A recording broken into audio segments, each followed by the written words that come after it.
Ya, seperti biasa di hari Minggu ini kita akan coba mengulas kembali 3 topik utama yang menjadi top of mind di tanah air selama seminggu terakhir. Mulai dari memanasnya hubungan pemerintah dengan Freeport Indonesia, yaitu ada kasus terseretnya seorang warga negara Indonesia dalam kematian Kim Jong Nam, kakak tiri pemimpin Korea Utara Kim Jong Un, namanya mirip-mirip ya, makanya mereka bersaudara. Serta pernyataan Presiden Jokowi yang menyatakan demokrasi di Indonesia yang sudah kebablasan. Nah, untuk mengulasnya lebih dalam perspektif yang berbeda, sudah hadir di studio malam hari ini ada wartawan senior Mas Budiarto Sambasi. Terima kasih Mas Bas sudah datang. Kemudian ada Mas Arswendo Atmawiloto, budayawan kita yang juga akan mengulas. Dan senior juga? Senior saya dua-duanya. Tapi sebelum kita... Iya, oke. Budayawan senior dan wartawan senior. Ini yang masih junior akan menghadapi para senior-senior yang akan mengulas dalam perspektif yang berbeda. Kita akan bicara mengenai minggu ini yang menggegerkan adalah salah satu pernyataan tadi Jenderal Luhut, Menko Maritim, Freeport ini kampungan. Wah, ini ketika Luhut sudah mengatakan kampungan seperti itu, berarti eskalasi ini makin tinggi nih antara pemerintah dengan Freeport dengan segala macam pernak-perniknya. Nah, sebelum kita akan membahas masalah ini, kita saksikan dulu paket pengantar berikut ini. Meskipun pemerintah bisa disebut telah melunak terhadap anak usaha Freeport McMoran di Indonesia, kata sepakat belum juga tercapai. PT Freeport Indonesia masih enggan mematuhi syarat dari pemerintah. 10 Februari 2017, Kementerian Energi dan Sumber Daya Mineral telah menyodorkan izin usaha pertambangan khusus IUPK sementara sebagai pengganti kontrak karya. Ini dilakukan agar Freeport Indonesia dapat kembali mengekspor konsentrat. Pasalnya, Freeport Indonesia disebut telah merumahkan ribuan karyawan akibat efisiensi biaya. Pada Januari 2017, Freeport Indonesia mengklaim produksi terhambat usai terbitnya Peraturan Pemerintah Nomor 1 Tahun 2017 sebagai pengganti PP 23 Tahun 2010. Dan beberapa peraturan turunan dari Kementerian ESDM yang salah satu aturannya adalah perusahaan pertambangan wajib mengganti izin usaha dari kontrak karya menjadi IUPK. Dalam hal ini mengacu pada Freeport Indonesia dan PT Aman Mineral Nusa Tenggara. Sejak itu, CEO Freeport McMoran, Richard Edgerson, mengaku PT Freeport Indonesia tidak dapat beroperasi dengan normal.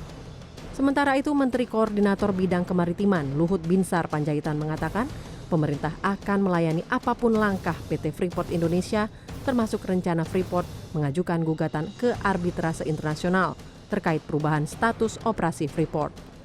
Kalau yang kita hitung mestinya kita menang dong, kita di undang-undang Indonesia, di Indonesia, kita undang-undang 2009 harusnya dia sudah membuat smelter, dia tidak buat smelter, dia harus divestasi 51%, dia tidak divestasi waktu itu.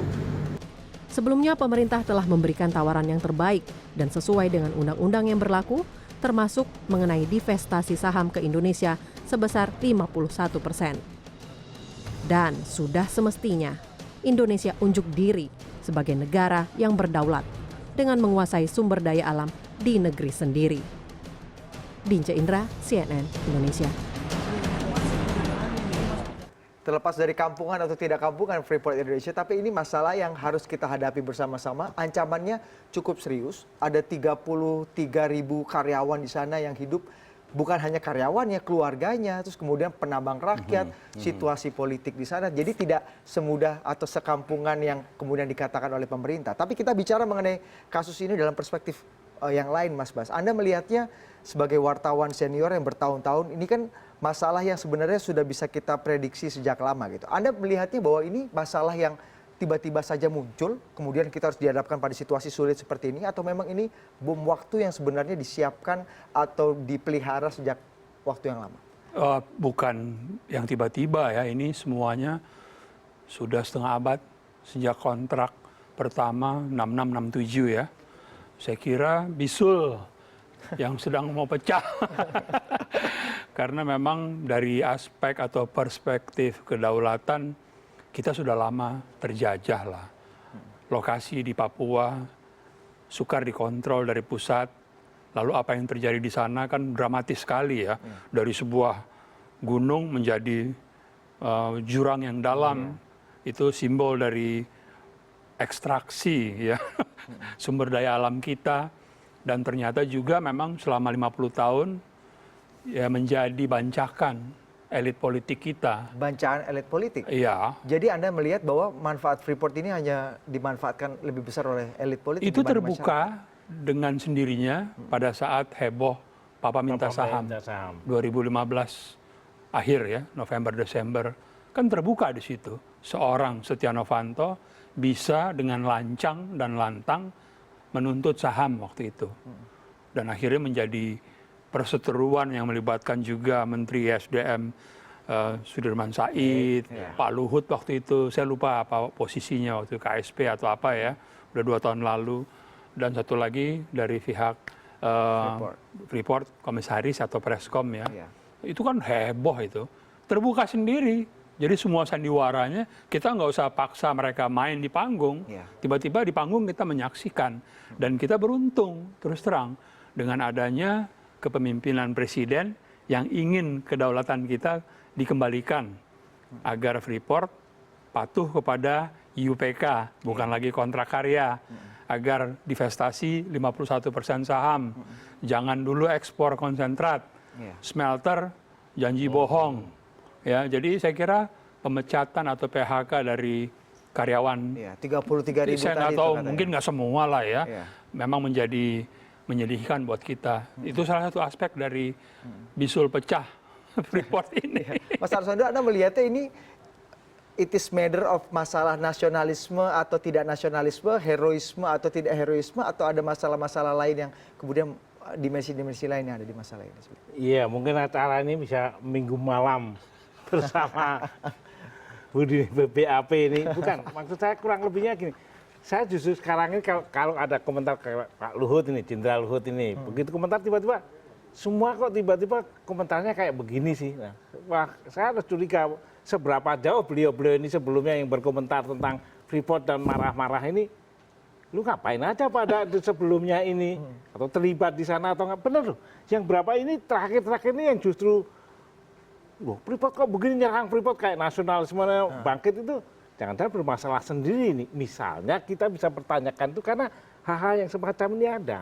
Dan momentumnya benar kalau kamu bilang tadi nasionalismenya, iya semuanya sekarang tergerak, wih berarti pemerintah berani. Dan itu yang tadi 51% apa-apa, rakyat pasti mendukung. Cuman ini kan tidak sesederhana ini. Bahwa ini berani, pemerintah atau Pak Jokowi ini berani, ini menurut saya ya kita dukung lah. Cuman kalau kita melalui tadi perantara, bukan perantara ya, apa yang tokoh-tokoh yang disebut tadi kan, sebagai rakyat biasa itu saya bertanya, kenapa sih pada marah-marah sekarang? Kamu begini dong, Freeport nggak ini? Menarik sekali. Lu kayaknya ada apa dia nutupin diri sendiri atau apa? Nah. Kita nggak bicara mengenai teknis pertambangan di sini, tapi kita bicara mengenai panggung drama. Ini kan panggung drama yang dibangun oleh para elit, kemudian masyarakat, kita hanya penonton. Apa yang mereka tampilkan di panggung, kita nggak tahu di belakang kamarnya seperti apa. Dari respon Freeport yang keras akan mengajukan ke arbitrase, para pejabat kita juga keras. Rugi lah mereka seperti itu. Ini panggung drama apa yang kemudian mencoba untuk dimunculkan di era ini, Mas Arswendo? Kalau saya kayak kemarin itu istilah kasarnya 3 tahun jelang pemilu nih, Mas. Iya, Papa minta sahamnya ini yang lebih pada ini. Seperti juga Freeport mungkin coba-coba lagi lah, enggak, gua nyoba gini. Daripada gua bayar 51% ke negara Indonesia, mending gua bayar 5% terselubung kepada siapa, pejabat-pejabatnya, misalnya ke arah itu. Karena nggak mungkin, enggak lah. Ini bau itunya terlalu kenceng lah. Bau duitnya itu terlalu kenceng. Duit begitu gede, begitu. Meskipun, lah ini masyarakat sudah disadarkan. Dibandingin cukai rokok aja nggak ada apa-apanya. Seperti itu yang kemudian, tapi mungkin dampak politiknya dampak politik dan geopolitiknya yang mungkin bisa menjadi ketakutan tersendiri. Panggungnya ini tadi, Bu, di panggungnya ini yang menjadi ramai. Tiba-tiba, oh iya itu saudaranya Trump apa siapa ikutan punya saham di situ misalnya. Dan itu bisa benar, tapi tidak sedramatis itu benar lah. Jadi memang ada dramatisir. Apa tujuannya, Mas Ars? Kalau saya ya bargaining itu aja, duitnya kemana, siapa, bangsa gitu-gitu aja. Sekarang cuman saya nggak jadi komisaris sih, saya kalau saya ini. Mas Bas, Anda lihat ini kalau bicara mengenai dampak Kalau ekonomi tadi ya nilai investasinya atau divestasi valuasi asetnya itu ya nggak sebesar inilah misalnya Bank Mandiri atau apa, jadi masih lumayan lah. Tapi dari segi Sama sosial, Telkomsel aja kalah. sosial, politik, Kedaulatan. geopolitik, regional itu Anda melihatnya seperti apa? Ini kan kita bicara Papua yang 2 tahun terakhir eskalasinya juga sedang tinggi. Negara-negara di Pasifik bahkan memperjuangkan di sidang umum PBB untuk kemerdekaan Papua. Kalau ada masalah jujur saja, kita ini sudah lama menelantarkan Papua. Ya. Dan Presiden, Ya. kita lihat beberapa kali kunjungan ke sana memang punya itikat baik untuk meningkatkan harkat hidup masyarakat Papua kan. Coba deh, begitu banyak proyek di sana sekarang. Pembangunan jalan raya, lalu mau bikin jalan kereta api ya. Yang Pasar pernah Mama terpikirkan juga sebelumnya ya. diberdayakan, yang tradisional lah ya. Saya pernah ke Pasar Mama-Mama itu. Iya, itu kan lucu kan, diberdayakan dan mereka senang. Kunjungan Presiden Jokowi mungkin sedikitnya sudah 5 kali sejak pemerintah sebagai presiden. Jadi dengan sendirinya isu Freeport ya tersentuh. Oke. Dan dia melihat langsung kan ini ketidakadilan kultural, ya sosial dan politik. Dari segi politik beliau ingin kita punya kedaulatan. Ekstrimnya mau mengulang Bung Karno. Bung Karno kan dulu kan hampir menasionalisasi perusahaan migas tambang Amerika dan Belanda kan. Kalau perkebunan sudah semua dinasionalisasi sama dia. Sebelum Jadi ya korupsi juga Mas Bas. Lalu dari segi kultural ya kita lihat sendiri, memang harkat masyarakat Papua sudah semakin meningkat lah katakan, mungkin masih sedikit. Dan dari segi sosial itu juga penting bahwa kita masyarakat dari daerah-daerah lain ikut memperhatikan nasib. Ya. Kalau misalnya Freeport tutup, ini kita bicara akal sehat yang matematika normal saja. 33.000 orang Timika, 90% APBD Timika itu dari Freeport misalnya. Ini kan ada puluhan ribu orang yang kemudian dirumahkan. Belum lagi usaha-usaha rentengannya yang katanya juga banyak dimiliki sebenarnya orang-orang Jakarta juga gitu Mas Bas. Ini bakal menimbulkan gejolak eskalatif yang lebih tinggi atau justru ini mungkin hanya temporer saja? Oh pasti ini akan meningkat eskalasinya. Saya ingat sekali Freeport itu nggak main-main loh waktu mulai tahun 67 ya. Mereka habis banyak modal, investasi luar biasa. Baru tahun 70-an ada hasil. Tapi setelah dimanja oleh Orde Baru, melunjak. Karena semua kontrak-kontrak itu tertutup. Diistimewakan hanya untuk Freeport, yang lain nggak begitu. Dan menjadi sapi perah, bancakan. Akhirnya mereka mungkin kalau menurut saya memang udah terlalu lama dimanja. Dimanja dan enforcement mungkin undang-undang atau peraturannya sudah cukup keras tapi tidak ada enforcement. Seperti undang-undang Minerba yang dikeluarkan tahun 2009 menyuruh untuk membuat smelter tapi toh tidak ada enforcement. Dari 2009. Apa yang menurut Anda Mas Bas? Dari negosiasi memang mungkin mereka lakukan. Tapi dari 2009 udah berapa tahun coba. Ya kan. Terus sekarang diganti dari kontrak karya ke IUPK, tiba-tiba marah, ngancam-ngancam arbitrase, ngancam ke pengadilan. Jadi ini akan panjang buat krisis ini. Dan saya kira pemerintah kita sadar ini akan menjadi atau memperlakukannya sebagai krisis, yang harus ditanggulangi.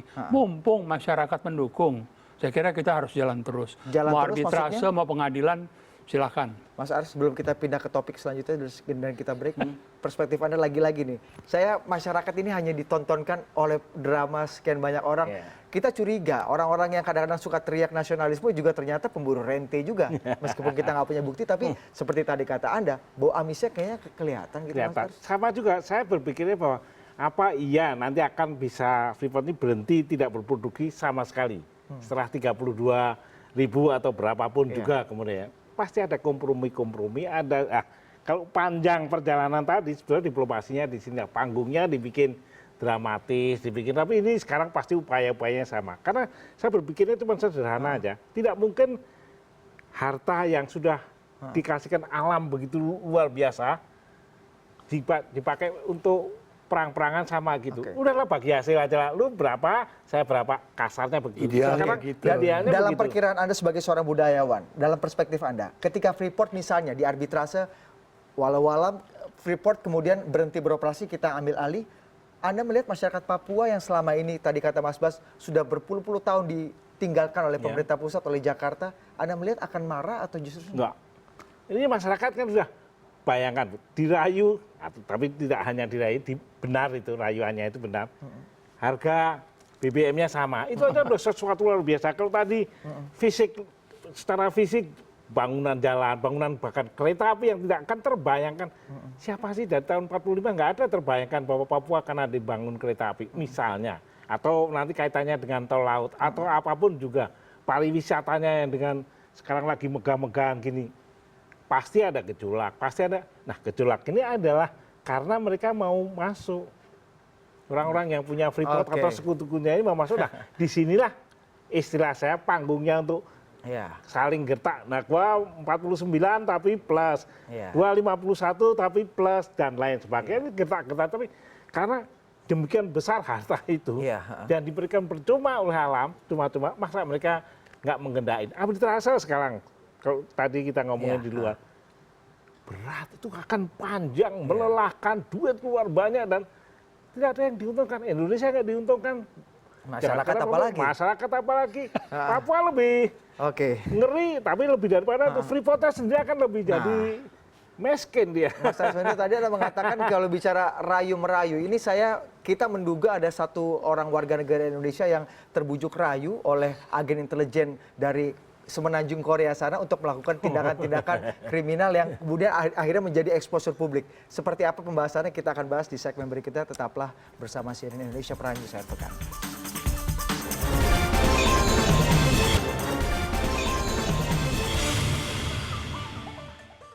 Kalau kita bicara sosok ada namanya Siti Aisyah, itu kan nama yang sangat common, sangat Indonesia ya kan, banyak sekali orang Indonesia yang mungkin namanya Siti Aisyah di perkotaan, di perkampungan, ada yang jadi petani, ada yang pedagang.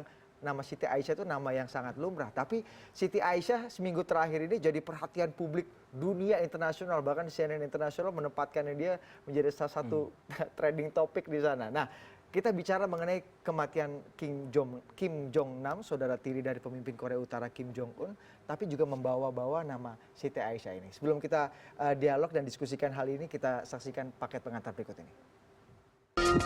Siti Aisyah, nama ini cukup umum di Indonesia. Tapi akhir-akhir ini nama Siti Aisyah semakin tersohor karena kasus dugaan pembunuhan kakak tiri pemimpin Korea Utara Kim Jong-nam. Banyak orang bertanya-tanya, siapa sesungguhnya Siti Aisyah ini?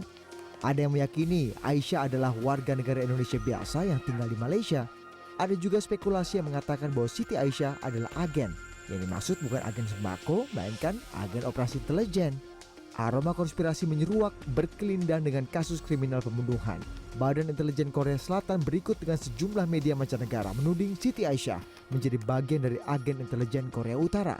Kasusnya dikaitkan dengan sikap Kim Jong-nam yang acap kali berseberangan dengan sikap politik Korea Utara yang dipimpin oleh adiknya. Pekerja tetapnya di sana sebenarnya adalah kerja di SPAL. Gitu.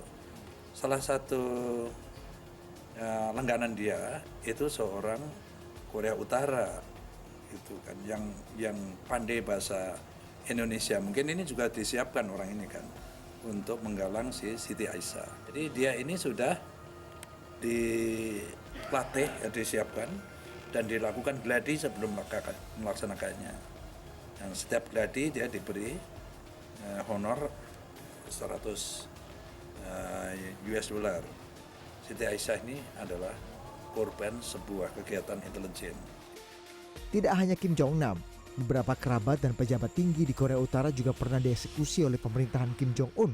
Mereka antara lain, yang pertama Jang Song-taek, yang merupakan paman sekaligus orang terdekat Kim Jong-un. Dia dieksekusi mati karena diduga ingin menggulingkan pemerintah. Kemudian Kim Kyung-hee, dia adalah istri dari Jang Song-taek yang pada 2014 lalu tewas diracun. Tewasnya Kyung-hee diduga lantaran protes atas eksekusi suaminya. Nasib yang tak kalah naas juga menimpa Hyung Yong-choi. Dia merupakan Menteri Pertahanan Korea Utara yang tewas ditembak dengan senapan anti pesawat udara. Hyung dieksekusi lantaran ketahuan tertidur dan mengobrol dalam acara kemiliteran. Lalu Kim Chol yang menjabat sebagai Wakil Menteri di Kemiliteran Korea Utara. Kim tewas dieksekusi dengan mortar bulat pada April 2014. Alasan eksekusinya pun terbilang sepele. Dari informasi yang beredar, Kim Chol minum-minum dan bersenang-senang saat periode berkabung atas tewasnya Kim Jong Il, ayah Kim Jong Un. Budi Adiputro, CNN Indonesia. Saya mau ke Mas Arswendo. Dimensi apa yang Anda lihat dari kasus ini? Kemudian ini ada orang Indonesia buruh migran atau tidak, kita masih debatable, tapi dilibatkan dan terlibat dalam kriminalitas ini. Ya korban, kalau dia Siti Aisyah ini korban, iya. Usianya 25 tahun. Dia di daerah sawah dia besar tapi kerja konveksi. Nggak bisa apa-apa di daerah Tambora yang gangnya tempat tinggalnya sempit. Kemudian dikawin sama anak juragannya. Kemudian karena kerja di Malaysia sama suaminya itu. Sampai di sana 2 tahun kemudian suaminya pulang dengan anaknya, dia sendirian di sana. Artinya kecil kemungkinannya dia bagian yang tersusun untuk satu pembunuhan seperti ini. Meskipun Politik kata Bang Gias tadi sudah ditawari dan dikader oleh agent ini. Saya tidak, ya mungkin Bang Yos lebih benar, tapi menurut saya bukannya orang yang terlalu rawan bener. Posisinya rawan, dan kemudian dan menurut saya benar ditawarin ini adakan reality show karena idiom-idiom itu yang dia kenal. Lu nanti masuk TV dapat honor begini, hanya mengerjakan ini dan lain sebagainya. Meskipun soal racun itu juga bisa kita pertanyakan. Kok dia nggak terkena misalnya apa ya?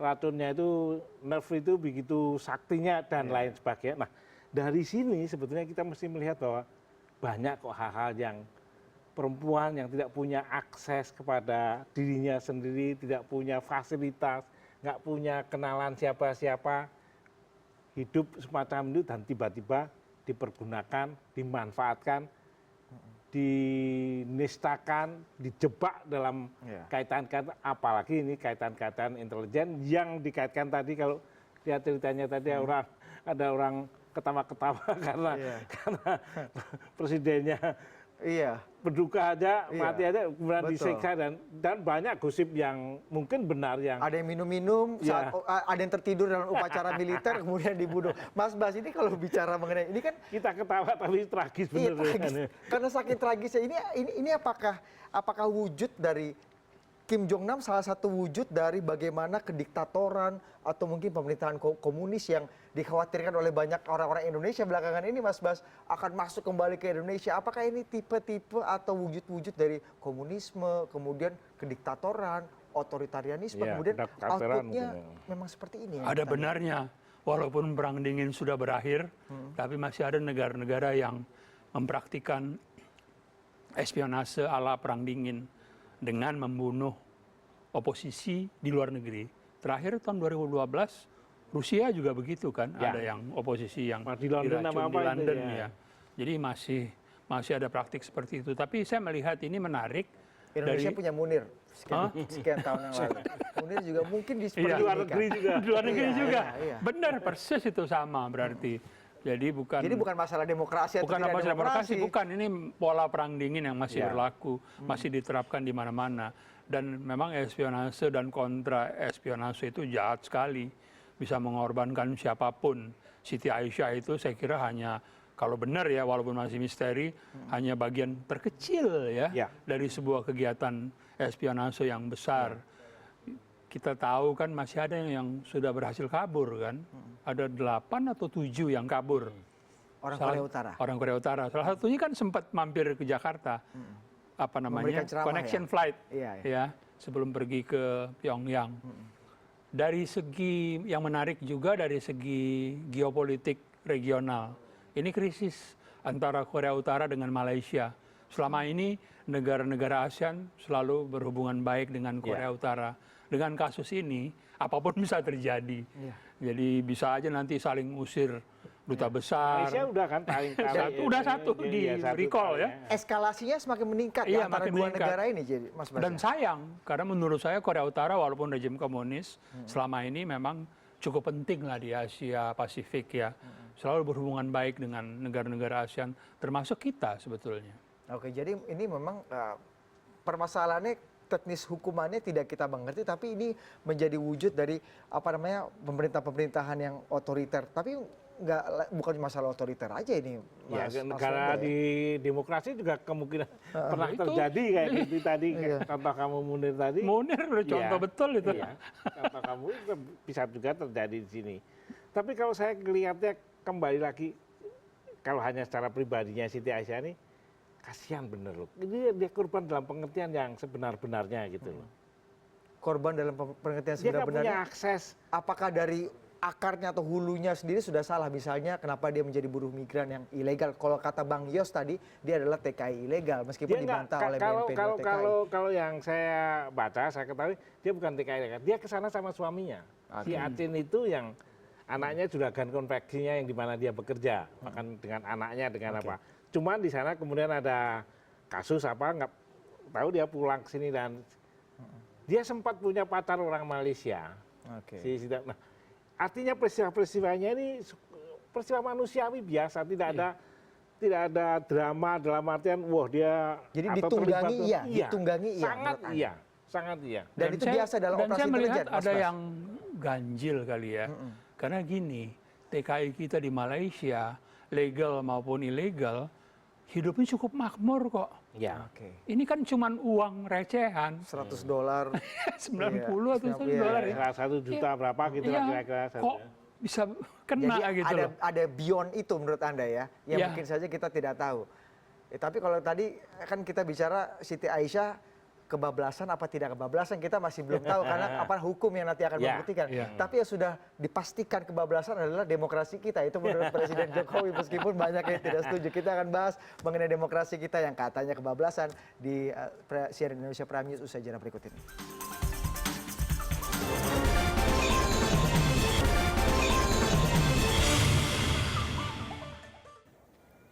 Banyak juga yang bertanya kepada saya, apakah demokrasi kita ini sudah terlalu bebas dan sudah kebablasan? Saya jawab iya, demokrasi kita ini sudah terlalu kebablasan. Dan penyimpangan praktek demokrasi itu mengambil bentuk nyata, ya, seperti yang kita lihat akhir-akhir ini. Politisasi SARA. Kuncinya dalam demokrasi yang sudah kebablasan adalah penegakan hukum. Aparat hukum harus tegas, tidak usah ragu-ragu. Bablas ya, Mas Bas? Demokrasi ini sih nggak bablas, yang bablas pelakunya. Apa indikasinya? Saya kira bagus pernyataan Presiden, sangat. Pertama, narasinya jelas, Ya. arahnya jelas. Yang kedua, tegas. Kenapa saya bilang narasinya jelas? Tujuannya orang-orang pembablas itu yang akhir-akhir ini suka memaksakan kehendak. Mereka yang membablaskan demokrasi. Seolah-olah demokrasi itu juga boleh ngapa-ngapain. Terutama boleh mengerahkan massa, boleh rusuh seperti tanggal 4 November. Itu yang kebablasan. Kan kedaulatan rakyat. Rakyat bisa bersuara, rakyat Makanya bisa Presiden berekspresi. bilang yang menjaganya itu adalah penegakan hukum. Dan saya kira polisi sudah bekerja sangat-sangat baik dengan misalkan ya kembali ke urusan 411 ya, menangkapi mereka yang rusuh. Itulah demokrasi. Jadi nggak bisa lagi seenak-enaknya memaksakan kehendak. Dan juga yang Presiden saya kira concern adalah ujaran fitnah. Hoax itu ya. Kebencian. Tidak hanya Presiden Jokowi, Presiden SBY juga pernah men-tweet masalah itu kan. Yang sangat terkenal kata-katanya. Ya, jadi itu juga kalau tadi kan demokrasi di jalan ya, kebablasan. Ini kebablasan di medsos. Mas Ars, Anda setuju nggak? Ini sudah bablas banget atau ini masih normal? Kayaknya kita Enggak, masih ya, asik. Ada yang lebih kita parah. harus diwaspadai dan Bapak Presiden sangat jelas kasih kriterianya. Politisasi SARA. Itu salah satu tandanya kebablasan di situ. Nah, kita tadi sudah dikasih contoh-contohnya.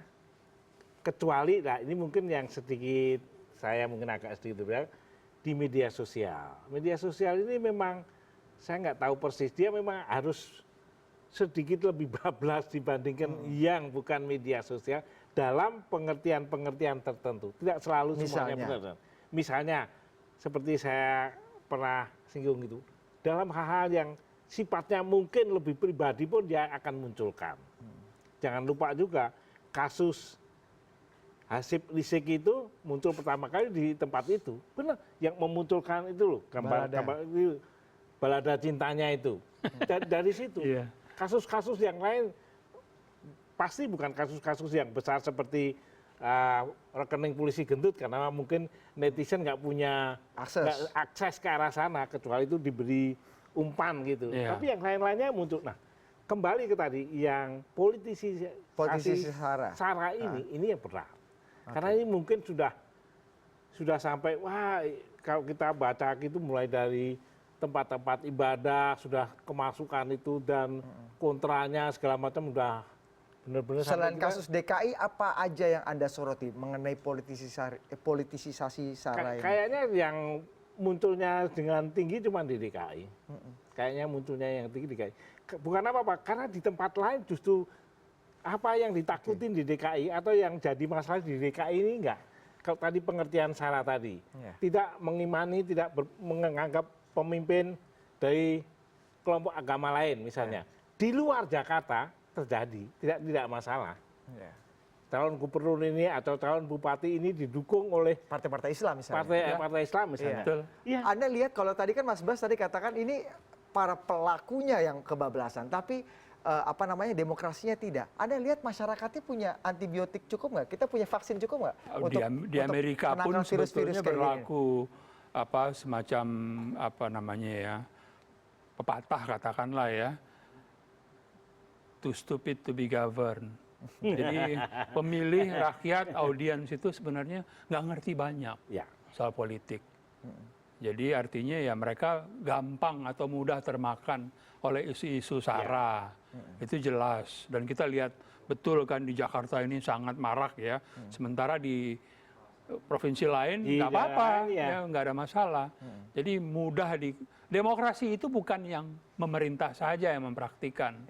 Yang diperintah itu juga harusnya demokratis.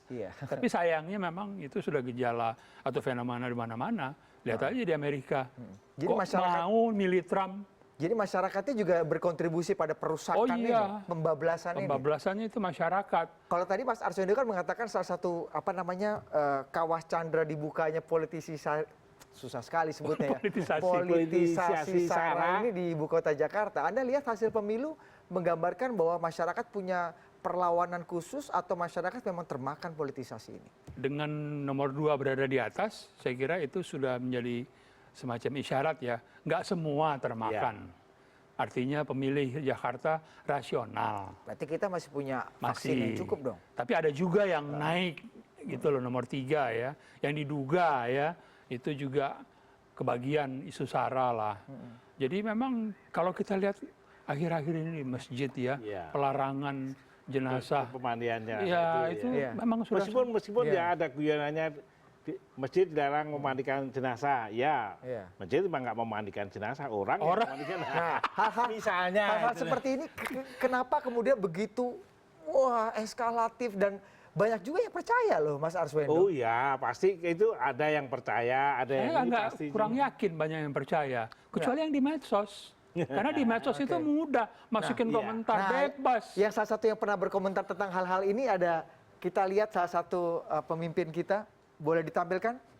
Ya, ini dia. Presiden ke-6 Susilo Bambang Yudhoyono pada bulan April yang lalu mengatakan, ya Allah Tuhan Yang Maha Esa, negara kok jadi begini, juru fitnah dan penyebar hoax, berkuasa dan merajalela. Kapan rakyat dan yang lemah menang? Ini jauh sebelum Pak Jokowi curhat, Pak SBY sudah curhat dulu di. Ya walaupun konteksnya berbeda, tapi saya kira ini benar. Benar sekali. Itu yang saya bilang tadi, dengan mudah, ini istilah saya itu jarpendos, jari-jari penuh dosa. Gampang kok, nggak ada. Kita kalau ngomong di luar, ya misalnya jualan obat atau demo harus izin polisi. Apalagi ngomong di undangan ya, ngomong itu kita kan malu sama yang ngundang, harus ngomong yang benar kan. Tapi kalau ini nggak ada yang kontrol. Nggak ada yang kontrol, itu dia.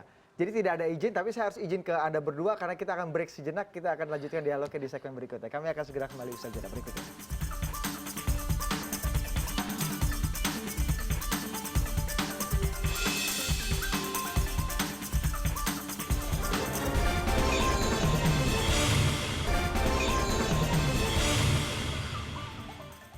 Jadi kita sepakat demokrasi memang sudah agak kebablasan, tapi ini tidak hanya salah masyarakat, tapi juga salah para pelaku-pelaku termasuk para elit tadi ya. Tapi banyak ketika Presiden Jokowi mengatakan atau mengungkapkan fakta tadi, banyak komentar-komentar di media sosial pro kontra, ada yang setuju, ada yang tidak setuju, bahkan ada yang menganggap bahwa nah kan demokrasi udah nggak cocok, kita harus balik nih, cari nih ke zaman sentralistik, atau ada yang bilang kita pakai khilafah nih, kayaknya cocok karena presiden aja nggak percaya sama demokrasi. Mas Ars. Enggak, ini yang bikin lebih gaduh saya kira juga orang-orang politisi. Kalau kita lihat tadi quotation-nya dari Fahri Hamzah misalnya, itu kan dia ya malah nambahin ruwet aja gitu loh. Enggak, bukan bikin solusinya apa atau apa, ya itu nggak boleh lah begitu. Ini nggak boleh. Ya mungkin dia tukang cari beda aja. Ada sekali apa yang dikatakan pemerintah dia bantah selalu akan begitu. Tapi cuman ini kan nambahin nggak jelas lagi gitu. Dia sebenarnya berpihak ke demokrasinya apa mau kritik yang mananya nggak akan pernah yang jelas. penting asal beda menurut asal Anda. beda aja dan ya media meliputnya bagian dari itu. Salah satu yang menjadi ekses dari demokrasi langsung ini kemarin kita juga membahas masalah penjebakan Bupati Bengkulu Selatan yang oleh lawan politiknya dijebak ditaruh narkoba, ternyata terbukti itu hasil rekayasa. Hal-hal seperti ini kan yang membuat kemudian masyarakat menjadi apatis, Mas Abbas, terhadap demokrasi. Apalagi sekarang sentimen ketakutan terhadap ini demokrasi ditumpangi masuknya kembali komunisme Cina gitu, misalnya fobia komunisme juga semakin merebak di masyarakat. Anda melihatnya? Ya saya kira memang itu sudah dari tahun 99 reformasi ya, gaduh terus. Dan betul para pelaku demokrasi terutama wakil rakyat, wakil-wakil kita memang seringkali memanfaatkan demokrasi hanya demi menghancurkan pemerintahan yang sah. Itu dari dulu tuh, dari zaman 99. Kritik kepada pemerintah mestinya konstruktif. Beroposisi dibolehkan selama loyal terhadap sistem kita. Tapi yang dilakukan misalnya gini lah, boleh kritik pemerintah kalau dia lemah. Ya, tapi kalau pemerintahnya kuat, pemerintahnya kerja, hasilnya ada, kelihatan, rakyat seneng, kok masih dikritik terus. Bahkan hak angket, bahkan impeachment. Itu nggak bertanggung jawab sebagai pelaku demokrasi. Sangat sektoral kepentingannya Kepentingan gitu ya. politik. Tapi Mas Arswendo ini banyak juga menganggap bahwa ini jadi kayaknya pintu masuk nih, Pak Jokowi kasih sinyal pintu masuk negara akan masuk lagi nih. Masuk lagi mengkontrol, misalnya ada beberapa isu belakangan ini ada sertifikasi ulama, kemudian akan mengkontrol lebih dalam lagi terhadap kebebasan masyarakat. Hal-hal ini Anda bau amisnya kelihatan enggak? Enggak. Kalau saya kayak sertifikasi ulama atau media juga loh, Bud. Sertifikasi media juga ada, betul, tapi sementara ini nggak terlihat bahwa dia akan ngontrol apa-apa. Toh kayak cuma data, dan data itu selama ini paling nggak lebih bagus lagi untuk menjelaskan ini media-media ini yang selama ini bekerja dengan baik kah itu. Saya hanya ingin kembali ke tadi, betul ya. Yang terjadi di sini itu bahkan misalnya banjir aja itu politisasinya tinggi. Iya. Bahkan ada media yang menuliskan gede-gedean jawaban dari Tuhan terjadi banjir ini. Bayangkan media itu headline dan media resmi. Media resmi loh, bukan media sosial ya Mas? Bukan, ini media resmi pun menulis kayak begitu. Saya cuma bertanya, ini wawancaranya Tuhan kapan? Gitu. Iya. Ngerekamnya juga gimana? Atau nah, bukan apa-apa. Ini kebablasan menurut Anda? Hal-hal Sangat, kayak gini? kalau yang begini ini sangat ya. Karena saya cuma sederhana kayak media itu. Data dan faktanya nggak ada. Kenapa dia bisa klaim sudah wawancara ini jawaban dari Tuhan? Misalnya aja begitu. Yang sama terjadi juga banjir. Banjir ini kan tiba-tiba, apakah kalau kita mengutuk banjir itu untuk kepentingan apa? Untuk kepentingan pilkada kan lebih nggak masuk akal ini sama bukan sekali. karena Anda bela Ahok kan Mas? Kan membela Ahok bukan karena apa-apa, ya memang membela. Tapi memang begini, Bud, ada juga anggapan bahwa demokrasi itu nggak cocok atau belum tentu cocok untuk semua masyarakat. Itu mungkin itu yang seperti Anda tulis dalam demokrasi permen karet tadi itu ya? Ya, ada yang nggak cocok. Masyarakat kita memang belum mengenal demokrasi dalam arti kita hanya kenal musyawarah, baik-baik. Kita belum bisa berbeda. Ketika berbeda kemana-mana, bahkan amok. ngamuk, ya nggak? Demonstrasi bisa menjadi kerusuhan, itu sering terjadi. Tapi juga nggak mungkin kita kembali ke dulu lagi. Nggak bisa. Dan Presiden sepertinya nggak ngomong ke sana. Evaluasi seperti apa? Evaluasi terbatas seperti apa yang perlu kita lakukan? Elit, ini kan Trisula, elitnya, kemudian para pelaku politiknya, masyarakatnya, media sosialnya, ini kan sama-sama harus bersinergi untuk melakukan evaluasi terbatas. Yang terakhir dari Bapak-Bapak. Saya kira memang menarik ya kalau melihat perkembangan demokrasi kita, karena kita memang dianggap masih bayi. Ya, oke lah itu ya. Cuman di lain pihak, saya kira demokrasi sudah berlangsung cukup atraktif, cukup menarik, cukup produktif. Kalau kita lihat begitu banyaknya pilkada ya misalkan ya, itu relatif kita tuh dari dulu kalau ada pemilihan apa aja, pilkada, pileg, pilpres aman. Ributnya kemudian oke lah nggak apa-apa lah ke MK. Tapi untuk demokrasi prosedur, TMK-nya apa itu? ke MK. Sengketa. Tapi untuk penyelenggaraan relatif aman, Konflik tertib. fisik itu hampir tidak ada. Bahkan Aceh yang kita khawatirkan akan meledak ternyata aman sekali. Dan itu waktu 2015 ya, bulan Desember, itu ada 264 kalau nggak salah pilkada aman. Sekarang 101 aman. Jadi di lain pihak ya kita walaupun banyak keluhan ya kebablasan, tapi demokrasi kita masih udah jadi jalan yang terbaik. Iya, Mas Ars, Anda setuju juga nggak? Iya, justru karena sebagai pilihan kita bersama, pilihan itu bisa yang lainnya, mungkin masih ada yang berteriak kerajaan apapun juga. Tapi sekarang pilihannya itu. Masalahnya ini bukan sekedar menegakkan demokrasi aja, tapi di Indonesia ini berbeda misalnya dengan yang semuanya daratan, mungkin kayak Amerika misalnya, atau Australia. Lah ini nih pulau-pulaunya begitu banyak, kebangsaan banyak. Nah, bagaimana menegakkan demokrasi? Proses inilah sebetulnya yang menurut saya sangat-sangat kita harapkan menjadi percontohan dunia. Tapi Anda tetap yakin dengan tesis Anda itu, bahwa akan ada equilibrium baru nanti setelah kehancuran kita lah. Ini kalau kata Permadi ada goro-goro dulu nih, nanti ada. Goro-goronya udah lewat. Mudah-mudahan goro-goro udah lewat. Kita akan nantikan apakah demokrasi kita akan tetap berjalan. Saya yakin kita, masyarakat kita akan semakin matang, elitnya juga akan semakin matang, karena demokrasi akan memberikan seleksi yang baik terhadap orang-orang yang baik juga. Terima kasih sekali lagi Mas Bas, terima kasih Mas Arswendo atas perbincangan malam hari ini. Kami akan segera kembali usaha jeda berikut ini. Tetaplah bersama CNN Indonesia Prime News akhir pekan.